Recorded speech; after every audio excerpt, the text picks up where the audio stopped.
Bismillahirrahmanirrahim. Alhamdulillahirabbil alamin. Wassalatu wassalamu ala nabiyyina Muhammadin khatamil anbiya'i wal mursalin wa ala alihi wa ashabihi wa man tabi'ahum bi ihsanin ila yaumiddin. Amma ba'du.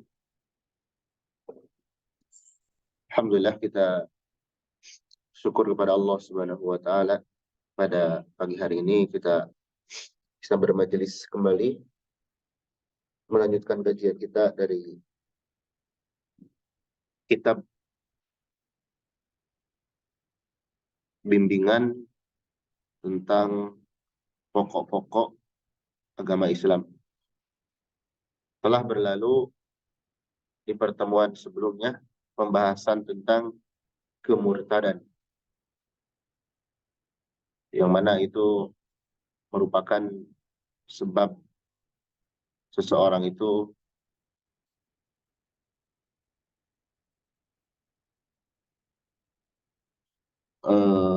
berubah identitasnya, ya, dari muslim menjadi selainnya. Dan itu membahayakan. Orang yang murtad itu nanti masuk neraka kalau dia tidak taubat lagi.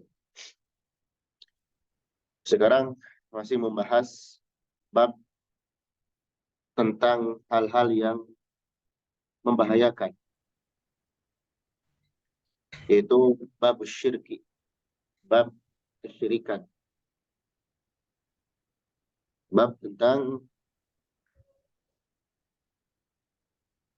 bahaya menyekutukan Allah Subhanahu wa taala. Jadi selain manusia itu dituntut, selain kita dituntut untuk memahami tauhid dengan benar, maka pemahaman kita itu mestinya dibarengi juga dengan memahami kesyirikan. Karena kesyirikan ini penyakit atau noda yang bisa mengotori tauhid seseorang.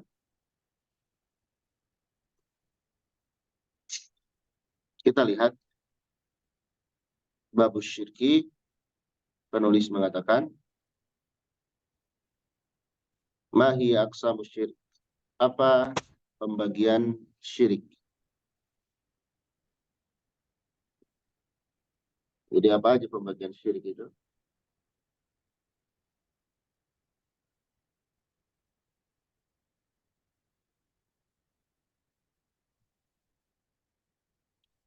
Asyirku billahi ta'ala kismani. Syirik kepada Allah Ta'ala kismani. Ada dua macam.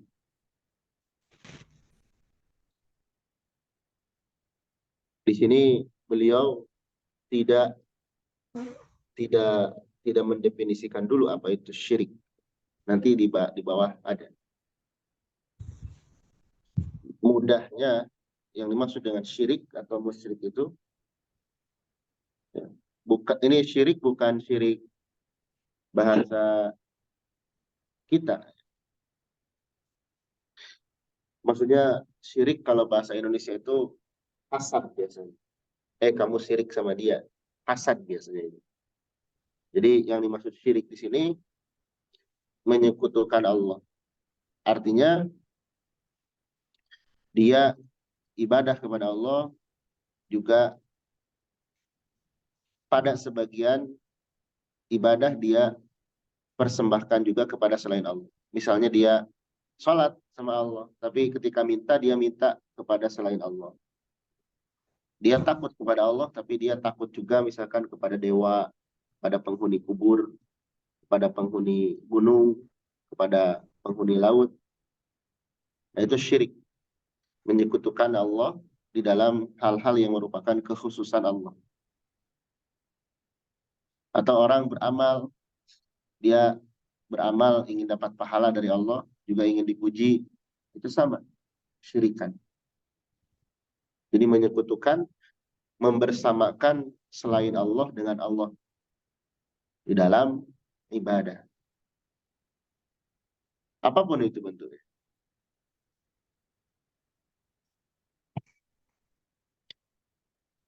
Syirik kepada Allah, nah di sini pembagian ya, ada dua.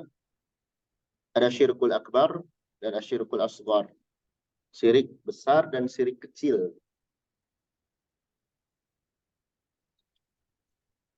Di sini ketika disebutkan syirik kecil, bukan berarti tidak mengapa. Jadi istilah di dalam syirik, walaupun dikatakan dia syirik kecil, tapi dosa besar. Ya. Betul, kategori syiriknya dia kecil. Tapi dia kalau diukur dengan dosa, tetap dosanya besar. Yakni, ya dua-duanya harus kita hindari. Dan kaidah kesyirikan itu, selain yang besar dan yang kecil ini, ada yang nampak, ada yang tersembunyi. Kalau orang misalnya syiriknya di dalam niat, itu tersembunyi, halus. Bahkan orang itu nggak merasa dia sedang menyekutukan Allah. Orang ria misalkan. Atau dia beramal akhirat tapi tujuannya untuk dunia, nah itu kesyirikan. Atau dia mempercayai hal-hal yang di luar kenyataannya, ya seperti misalnya percaya ada penghuni gunung, kalau tidak ngirim sajian dia akan mencelakakan, kalau ngirim sajian akan menambah makmur. Nah itu syirik. Dan syirik itu lebih halus, lebih samar daripada semut ya, di kegelapan malam. Maksudnya apa? Kalau orang nggak belajar, itu sangat-sangat besar kemungkinan dia terjatuh ke dalam kesyirikan. Dan banyak orang yang beriman kepada Allah, tapi ada campuran kesyirikan. Makanya nanti yang berhak mendapatkan keamanan di dunia dan di akhirat, yang berhak memperoleh keutamaan-keutamaan tauhid, diantaranya orang yang beriman dan dia tidak mencampurkan keimanannya dengan kesyirikan. Itu kata Al-Quran. Alladzina amanu walam yalbisu imanahum bidzulmin. Di sini menunjukkan ada berarti orang yang dia beriman, tapi bersamaan dengan itu dia mencampurkan keimanannya dengan kesyirikan. Di sini banyak sebabnya. Bisa jadi dia karena tidak tahu itu syirik atau tidak mau tahu. Makanya kita harus belajar agar kita tidak terjatuh ke dalam. Ya. Kesyirikan ini termasuk manhiyat, hal-hal yang terlarang. Dan kata para ulama, di antara sebab pokok kebaikan itu, manusia itu mempelajari makmurat, perintah-perintah agar dilakukan, dan mempelajari manhiyat, larangan-larangan agar ditinggalkan. Manhiyat yang paling besar adalah kesyirikan. Jadi mempelajari kesyirikan itu dalam rangka tajannuban, ya, untuk menjauhinya.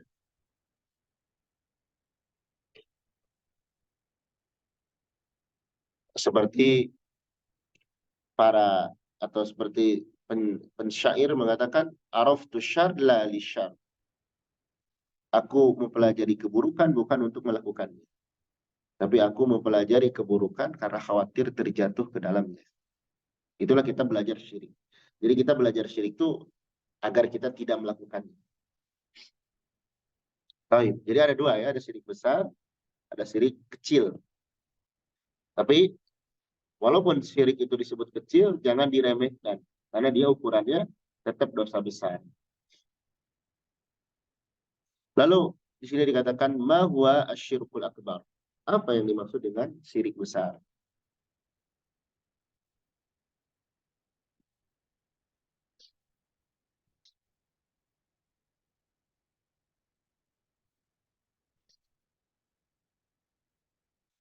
Fasyirkul akbaru, syirik besar, huwa adalah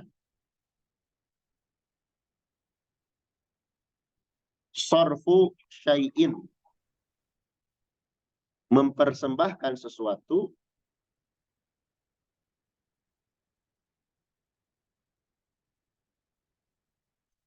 sorf itu arti aslinya memalingkan, maksudnya mempersembahkan, menyerahkan sesuatu min anwa'il ibadati, dari jenis-jenis ibadah,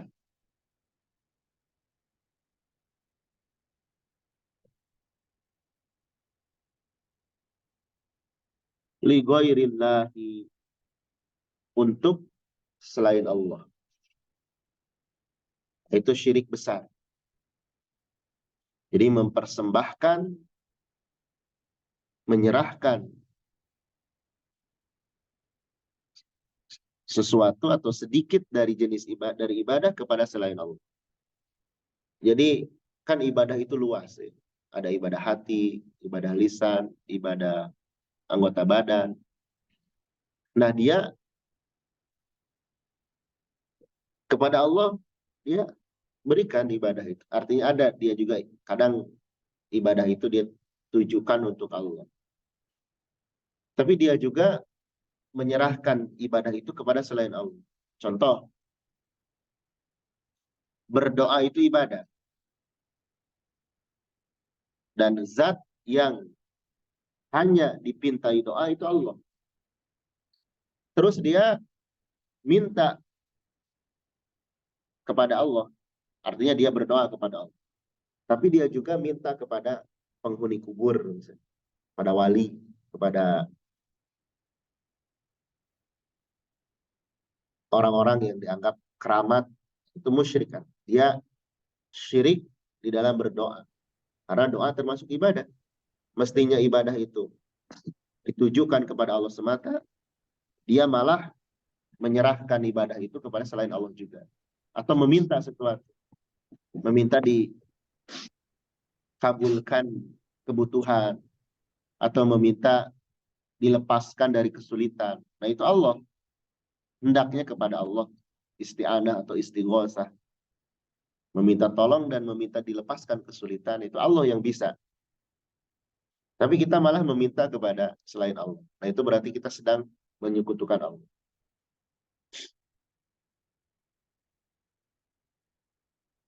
Karena ya di tengah-tengah masyarakat, orang banyak yang nggak sadar. Dia sholat, bahkan mengucapkan la ilaha illallah. Tapi di kuburan, dia mengucapkan la ilaha illallah. Tapi di kuburan sambil minta kepada penghuni kubur yang sudah mati. Dengan keyakinan, ini kan penghuni kubur ini orang soleh. Orang soleh itu nggak mati. Nah ini salah. Nabi aja nggak boleh dipinta. Nabi SAW nggak boleh kita. Ya Rasulullah, saya ingin tolong sampaikan keinginan saya kepada Allah. Nggak boleh. Kalau minta langsung kepada Allah. Ini diantaranya. Contoh lain misalnya, ya kita seluruh amalan kita misalkan ingin dipuji manusia. Ini syirik. Seluruh amalan mestinya untuk Allah, tapi dia ingin dilihat oleh manusia dan ingin dipuji. Ini berat ya perkara ini. Makanya kenapa pelajaran tauhid itu diulang, terus diulang. Walaupun kitab yang sama. Kita, ya musuh kita juga tidak henti-hentinya menggoda kita, syaitan itu. Kita pun berusaha tidak berhenti juga membentengi diri kita dengan ilmu. Jadi itu yang dimaksud syirik besar ya. Menyerahkan sebagian ibadah kepada selain Allah. Selanjutnya, udhkur amsilata ala syirkil akbar. Sebutkan contoh syirik besar itu seperti apa? Amsilah, contoh-contoh ala syirkil akbar, syirik besar. Contohnya apa?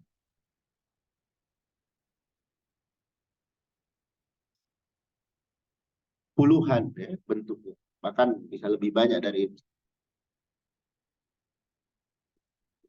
Asyirkul akbaru, syirik besar, lahu amsilatun. Memiliki contoh-contoh.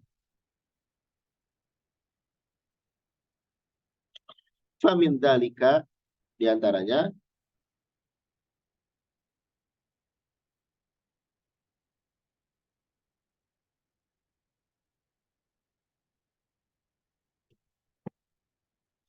du'a'u ghairillahi. Berdoa kepada selain Allah.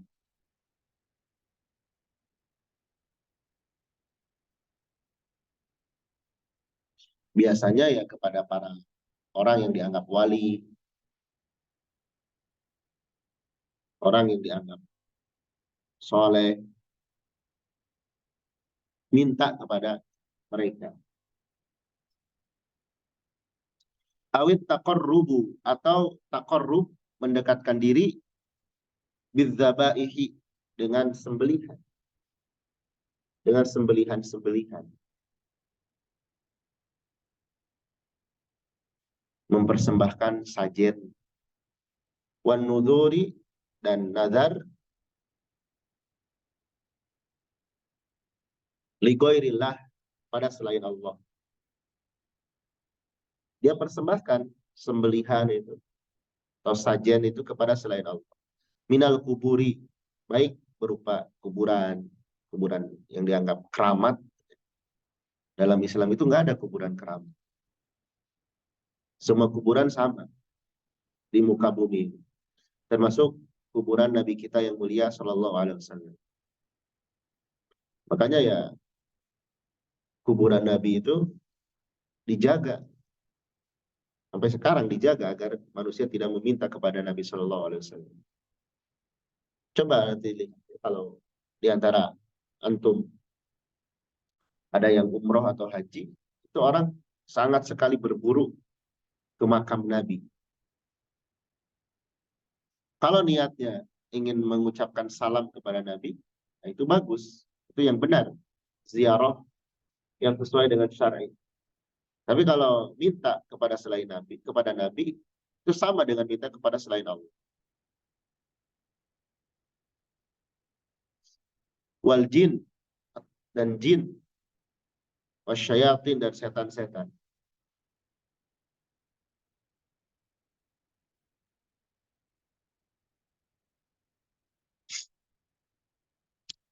Dia mempersembahkan itu.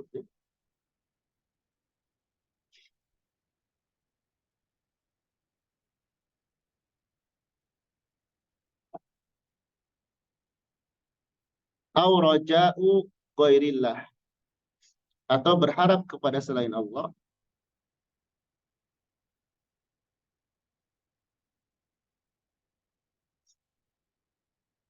berharap berharap apapun, fima la yaqdiru alaihi, di dalam perkara yang tidak mampu kepadanya. Jadi di dalam urusan yang tidak dimampui, illallah, kecuali Allah. Seperti apa? Min qada'il hajati, seperti memenuhi kebutuhan-kebutuhan. Kan itu Allah yang mampu. Manusia nggak mampu. Wa tafrijil kurbat, dan melepaskan kesulitan.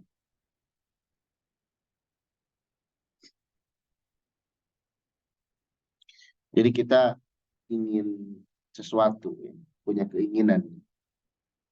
Namanya manusia hidup, pasti punya keinginan. Ingin A, B, C, D. Ingin sukses, ingin usaha maju, karir mulus, ujian lulus, usaha lancar, dan lain sebagainya. Itu yang bisa mengatur, mewujudkan itu Allah semata. Dan dengan sebab usaha kita. Tapi nggak boleh kita minta itu semua kepada selain Allah. Karena banyak orang yang dia ingin sukses dan sebagainya, dia minta kepada kuburan, minta kepada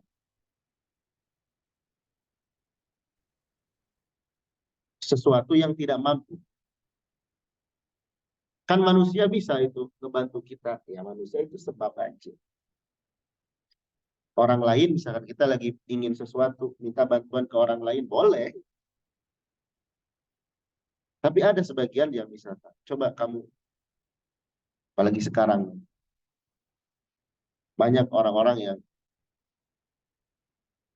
di tahun politik ini, banyak kok orang-orang yang caleg dan sebagainya, datang ke kuburan, ke makam Soekarno, ke siapa, minta ke makam itu agar disukseskan. Nah itu nggak boleh. Atau melepaskan kesulitan. Kita hidup susah terus misalnya. Terus bilang ke penghuni kubur, wahai fulan, saya nggak tahan dengan kehidupan ini. Berikan saya jalan keluar.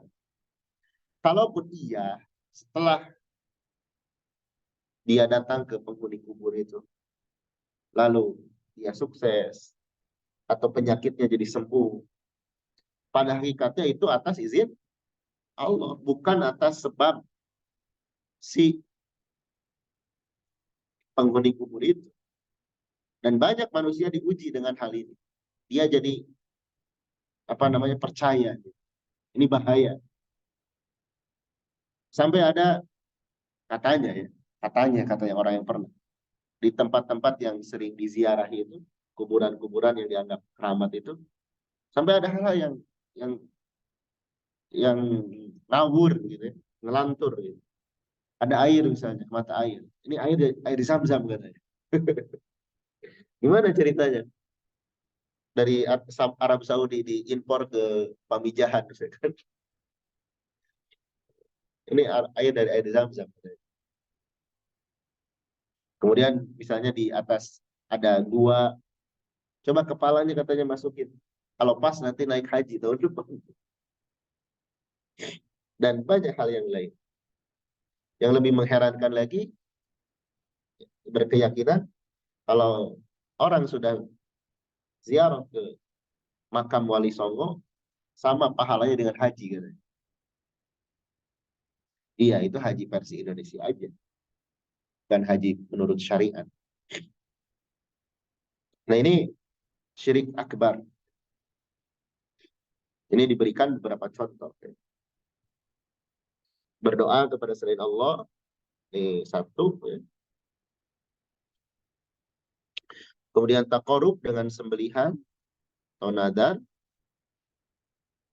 baik kepada jin, setan, kemudian berharap kepada selain Allah yang tidak mampu. Ini semua syirik akbar.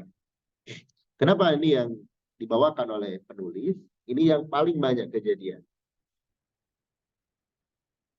Baik di Indonesia maupun di luar Indonesia. Banyak orang berdatangan kepada makam-makam yang dianggap keramat oleh mereka. Dan mereka seperti ini. Minta, berharap, ya.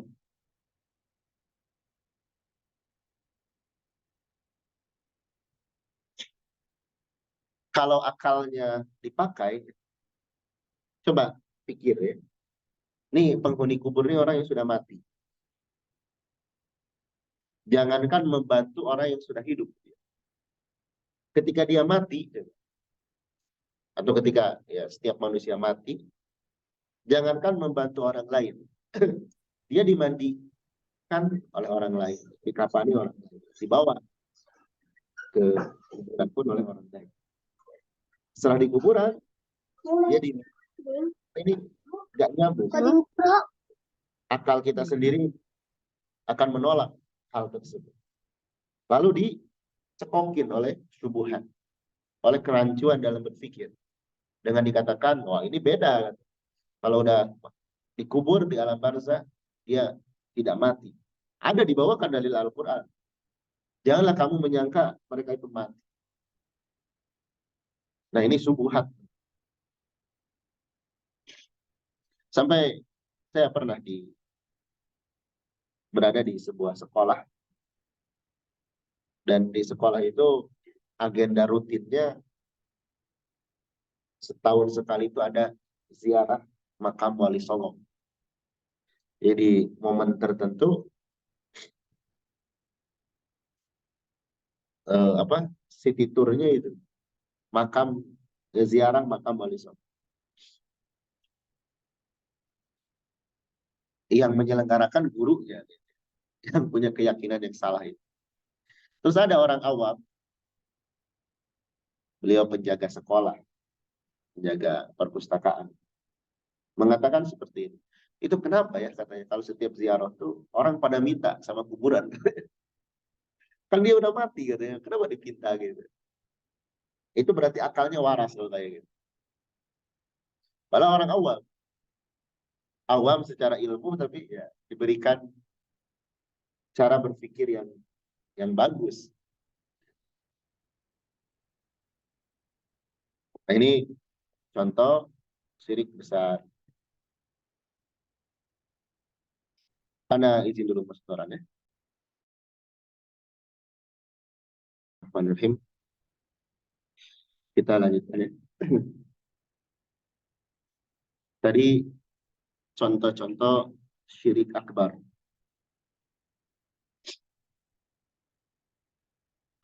Sekarang mahia atharu wa mafasidu syirkil akbar. Apa dampak dampak dan kerusakan-kerusakan syirik besar? Bahayanya apa?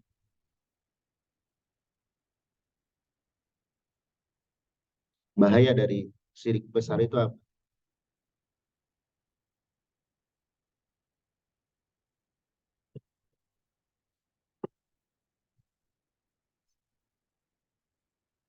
Asyirkul akbaru a'zamu dhunubi. Syirik besar itu a'zamu dhunubi.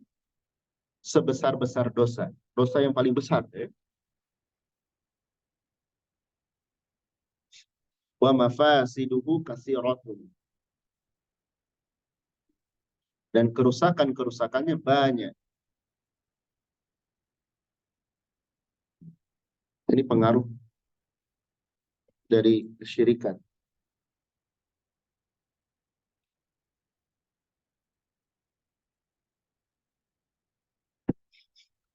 Meminha diantaranya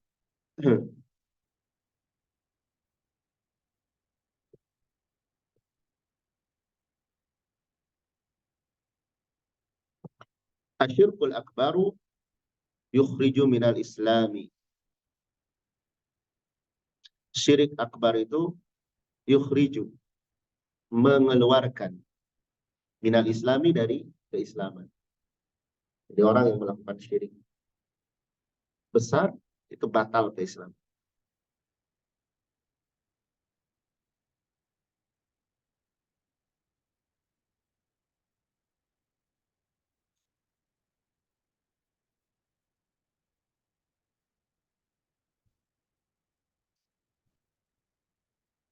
Tidak dianggap dia sebagai muslim.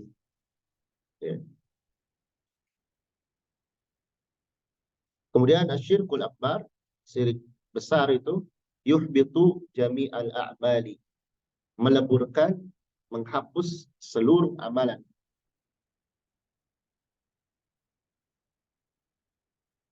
Bahkan Allah menyebutkan jika jika kamu berbuat syirik ini kepada Nabi, Nabi nggak mungkin. Maksudnya seandainya sekelas Nabi saja berbuat syirik, tentu amalnya akan lebur. Tapi nggak mungkin Nabi itu nggak mungkin berbuat syirik. Maksudnya apa? Apalagi kita gitu kalau berbuat syirik mudah sekali lebur amalan, menghanguskan seluruh amalan. Sayang ya, kita capek beramal tapi hangus nanti di akhir.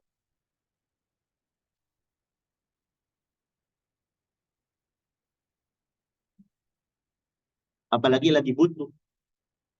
Nanti di akhirat kita butuh amal. Ternyata amalan kita hangus, nggak ada. Contoh kecil lah, contoh kecil. Kita nabung nih, nabung.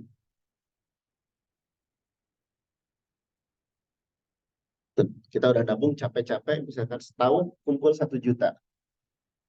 Ternyata uang kita hangus karena sebab tertentu. Pasti kita menyesal sekali. Ada yang lebih berharga daripada sekedar uang, itu amal. Nanti di akhirat tuh butuh kita amal. Ternyata nggak ada.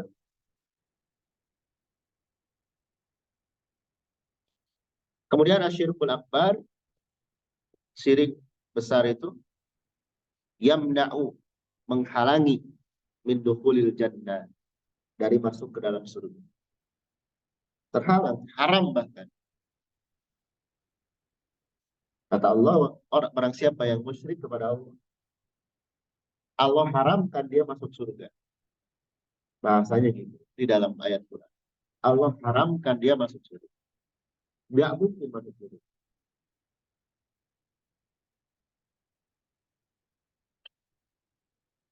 Wa yukhalladu sahibuhu, dan menjadi kekal pelakunya finnar, di dalam neraka. Jadi penghuni neraka yang kekal itu di antara pelaku kesyirikan. Innal ladzina kafaru min ahlil kitabi wal musyrikin fi nari jahannam khalidina fiha.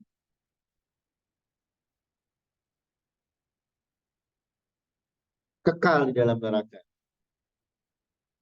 Kapan seorang yang musyrik itu tidak masuk surga dan kekal di neraka? Idza mata alaihi, apabila dia meninggal alaihi, di atas keadaan itu. Maksudnya dia musyrik dan nggak taubat. Musyriknya ke bawah mati. Adapun jika dia taubat,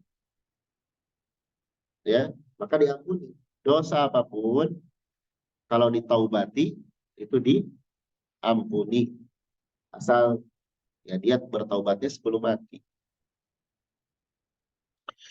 Yang dimaksud ayat Allah tidak mengampuni dosa syirik itu kalau ke bawah mati. Ya, kalau ke bawah mati. Dosa apapun, sebesar apapun, kalau ditaubati sebelum mati itu diterima oleh Allah. Fir'aun saja ya, Fir'aun yang bukan musyrik lagi, dia ngaku Tuhan. Itu tobat sebelum matinya dia. Pas sekarat dia tobat. Tapi tobat ketika sekarat tidak diterima. Sehingga Firaun nggak diterima tobat.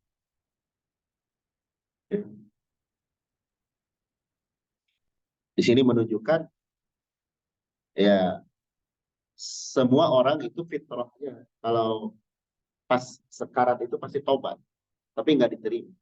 Di antara syarat diterimanya tobat itu kalau dia sebelum mati, sebelum sekarat. Walaupun sejam sebelumnya itu diterima tobat. Misalnya ada orang yang durhaka, seumur hidupnya durhaka, lalu Allah berikan hidayah. Misalnya dia taubat, sholat zuhur, dia taubat kepada Allah, melakukan sholat, ya. Lalu misalkan qadarullah jam 1 atau jam 2 dia meninggal. Nah itu taubatnya diterima oleh.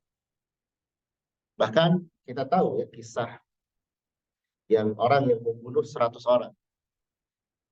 Dia belum nyampe ke tempat tujuan, tempat hijrahnya. Ya jangankan beramal, nyampe juga belum,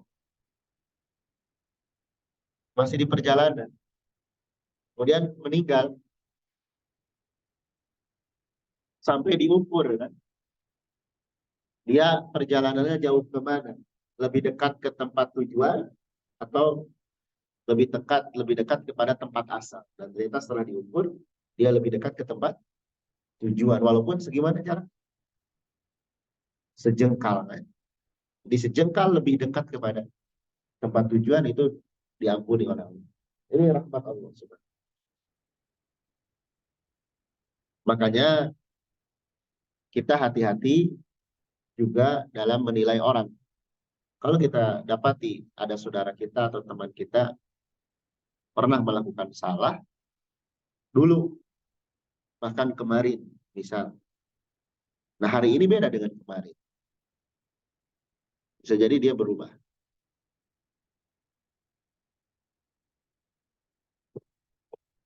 Taib. Itu bahaya dosa syirik. Mengeluarkan dari agama, melebur amal, dan tidak akan masuk surga. Ini seandainya ya, bahaya syirik itu cuma satu, misalkan. Dia gak masuk surga. Itu sudah cukup menakutkan kita. Misal ya, nggak ada bahaya yang lain selain terhalang dari surga, itu udah cukup menjadikan kita takut terhadap dosa ini. Nggak masuk surga. Sementara surga itu tempat yang kita idam-idam. Ya. Baik. Selanjutnya, mahia asbabul wuqu'i fi syirkil akbar.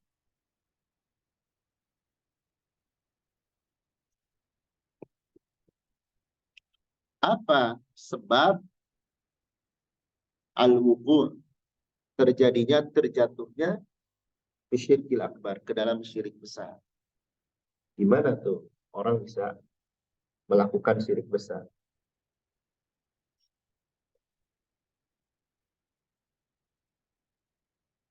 Asbabul wuqu'i fi syirkil akbari kathiratun. Sebab-sebab terjatuh ke dalam syirik besar itu banyak.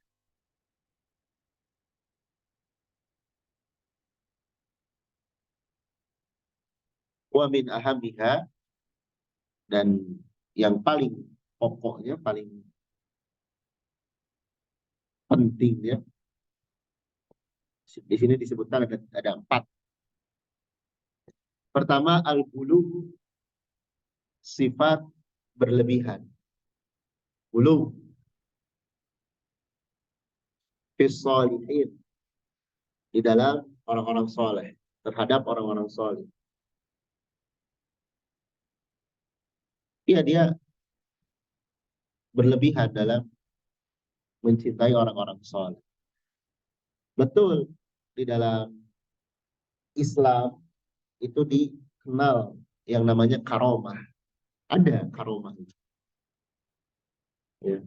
Kemuliaan, kemampuan luar biasa kepada seorang. Walaupun dia bukan nabi. Ada. Tapi karomah itu jangan kemudian menjadikan kita berlebihan takjub kepada orang itu. Baik itu ustadz atau kiai atau syekh atau ahli ibadah. Sehingga kita lebih mencintai mereka daripada mencintai Allah. Apapun yang mereka katakan itu dibenarkan. Yang pada akhirnya menyembah mereka. Ingat, sebab pertama kesyirikan muncul itu, kalau kita lihat di pembahasan tentang sejarah kemunculan kesyirikan itu, awalnya itu karena sikap berlebihan kepada orang-orang soleh. Yaitu di kaum Nabi Nuh. Dulu ada orang-orang soleh. Wad, Suwa, Yagus, Ya'uk, dan Nasr. Itu 5 orang soleh, ahli ibadah. Lalu ketika mereka meninggal, generasi berganti. Lalu diabadikan mereka dengan dibuat gambar. Kita kenang orang soleh ini dengan dibuat gambar. Lalu digambar mereka. Sudah tidak langsung disembah, digambar. Berlalu masa. Generasi berikutnya nggak tahu apa-apa. Tanya, ini siapa? Ini orang soleh. Kok cuma digambar? Udah bikin patung. Dikenang, dibuat patung. Dah dibikin patung. Belum belum disembah. Berlalu lagi waktu, generasi datang ini yang sudah mati membuat patung, datang lagi generasi baru. Nanya lagi, ini patung siapa? Ini patung orang-orang soleh. Disimpan di tempat peribadahan. Tidak disembah.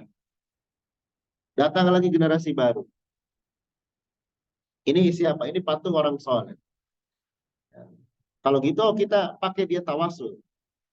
Pakai sarana untuk meminta kepada Allah.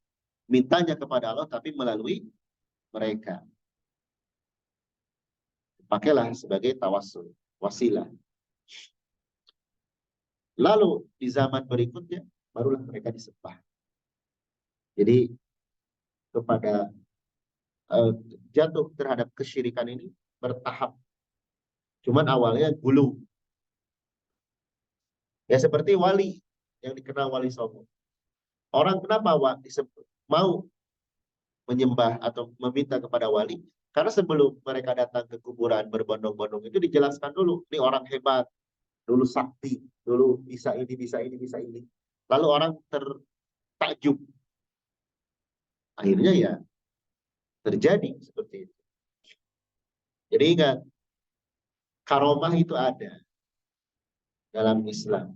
Cuman misalkan kita ketemu sama orang, orang ini berilmu, soleh, terus banyak kemuliaan. Bukan berarti kita jadi menyembah dia, enggak. Enggak ada.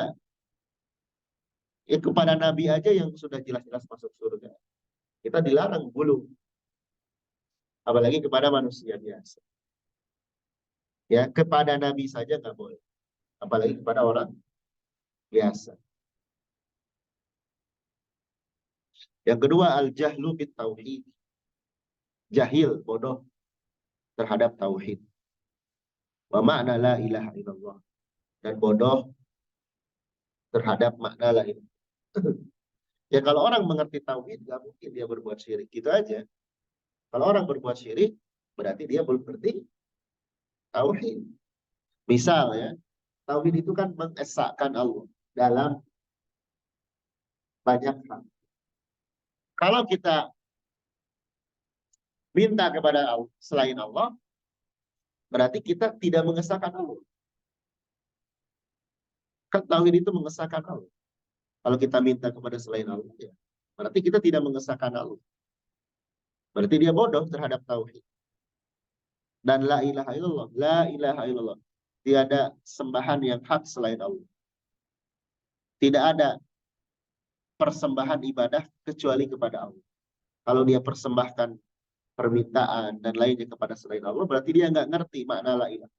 Walaupun dia mengucapkan seperti tadi yang disebutkan, orang di kuburan minta kepada wali di sana, mereka mengucapkan la ilaha illallah sambil keliling, tawaf di kuburan itu, keliling sambil ucapin la ilaha illallah.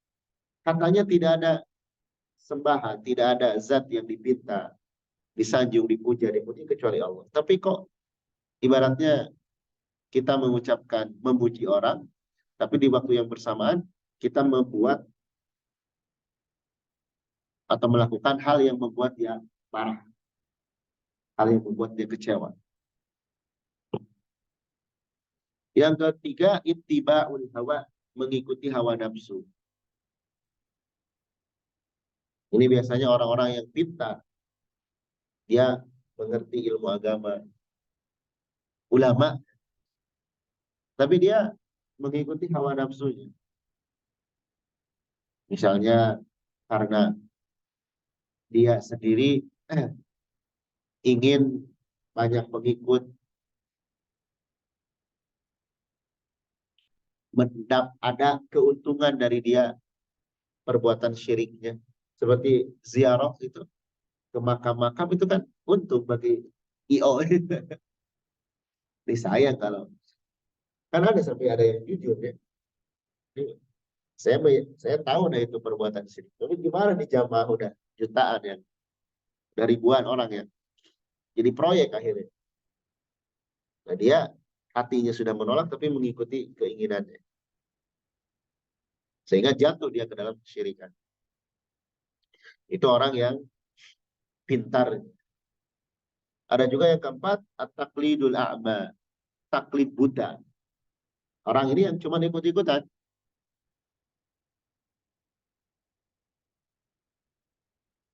Dia nggak tahu dalil, ya, cuma ikut-ikutan aja. Wah, ini rame, ikut. Orang ngajak, ikut.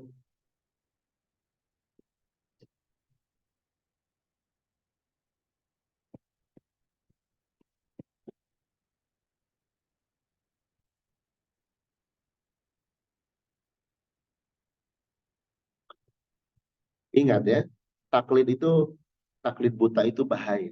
Kita ikut-ikutan tanpa tahu dalil. Itu taklid buta.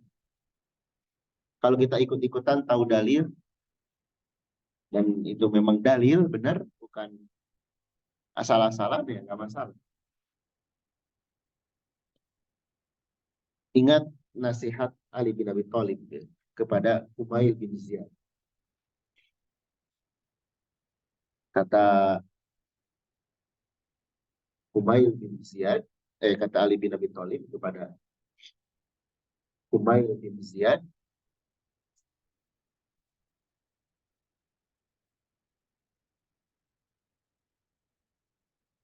manusia itu nanti akan ada 3 kelompok.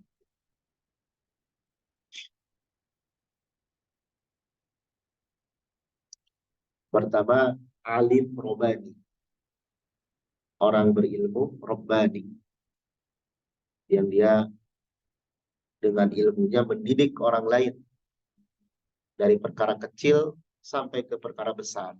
Itu alim robbani. Dia berilmu, lalu dia didik orang lain dari ilmu dasar sampai ilmu besar.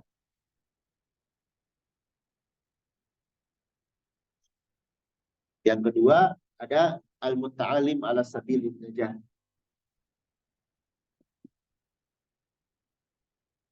pelajar yang berada di atas jalan lurus, jalan keselamatan.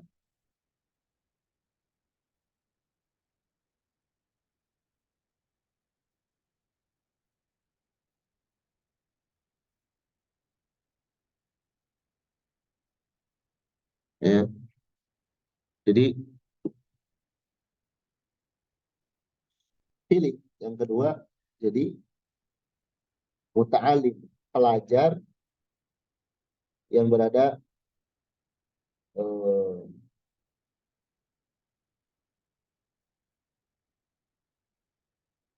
jalan yang lurus. Iya, jadi sebelumnya, sebelum Ali ini menasihati seperti itu, Ali sampaikan dulu ya, eh, apa namanya,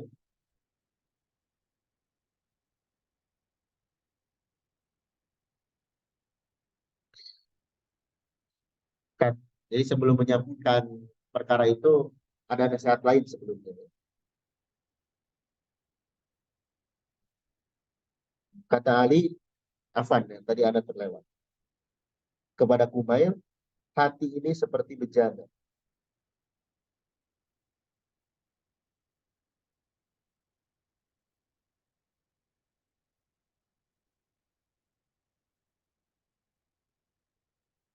Dan sebaik-baik hati adalah yang dipenuhi oleh ilmu.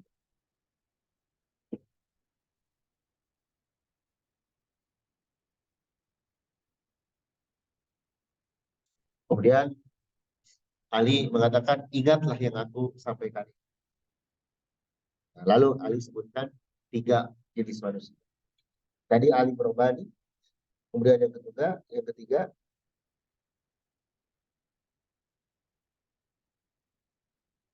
yang kedua muta'alim ala sabilillah, dan yang ketiga itu ru'a. Ru'a itu orang yang tidak memiliki ilmu. Dia ikut kemana arus, ikut angin, tidak punya pondasi yang kokoh. Ya. Tidak punya pondasi yang kokoh.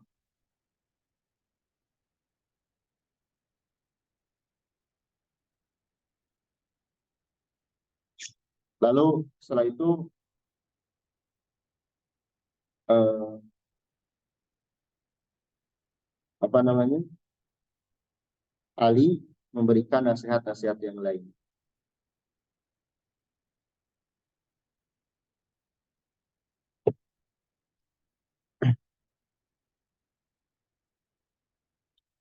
Di sini maksud Anda betapa bahayanya taklid unta. Kita ikut-ikutan arus.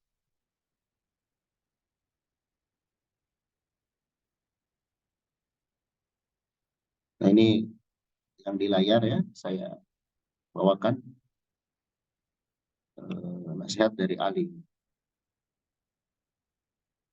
Wahai Kumail bin Ziyad, sesungguhnya hati ini bejana. Sebaik-baiknya adalah yang dipenuhi dengan ilmu. Ingatlah dariku apa yang kukatakan kepadamu. Manusia itu ada tiga. Alim Robani, penuntut ilmu yang belajar di atas jalan keselamatan. Dan yang tidak berilmu, mengikuti tiupan angin. Tidak mengambil penerangan. Tidak kembali pada pondasi yang kokoh. Artinya dia ke bawah arus. Makanya dengan kita punya ilmu, kita punya pondasi yang kokoh. Lalu Ali menjelaskan tentang keutamaan ilmu agama di atas yang lainnya.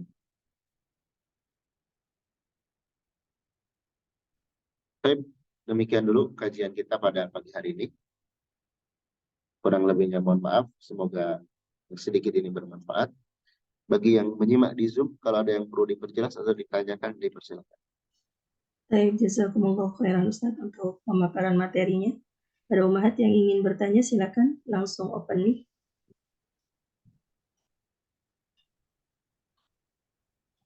Silakan umahat jika ada yang ingin bertanya. Tapi nampaknya kita cukupkan Ustaz untuk kajian pagi hari ini. Ya, demikian kajian kita. Baru membahas syirik besar. Ya. Insya Allah di pertemuan berikutnya kita bahas syirik asghar, syirik kecil, kemudian jenis-jenisnya, dan perbedaan antara syirik besar dan juga syirik kecil. Mudah-mudahan bermanfaat. Mudah-mudahan Allah Subhanahu wa taala